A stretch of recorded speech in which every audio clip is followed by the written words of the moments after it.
Hi viewers, কি অবস্থা সবার?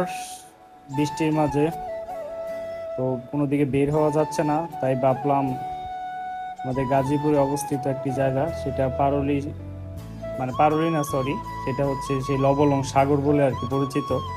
অনেকেই চিনেন, আশেপাশে যারা আছে, তো দূর দূরান্ত নাও চিনতে পারেন। যাই হোক, তো এখানে বৃষ্টি হইলে অনেক পানি হয়।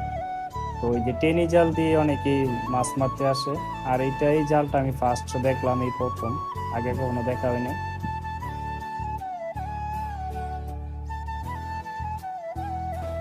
তো এই জাল দিয়ে আর কি বাসা মাছগুলো আসে, কই, তারপর আপনার টাকি, মানে বড় ধরনের মাছগুলো আর কি ঢোকে এই জালের ভিতরে।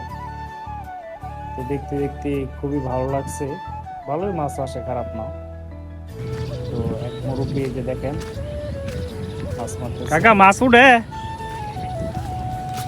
ওটাই কম বেশি। তো দুঃখজনক, কাকা একটা টান দিল, একটা মাছ আসলো না। আসলে মাছ মারাটা এরকমই, দেখা যায় একটা না আসে আর একটা না আসে না। একখানে দেখা যায় ৮-১০টা উঠে যায়। মাছ আসছে কালকা।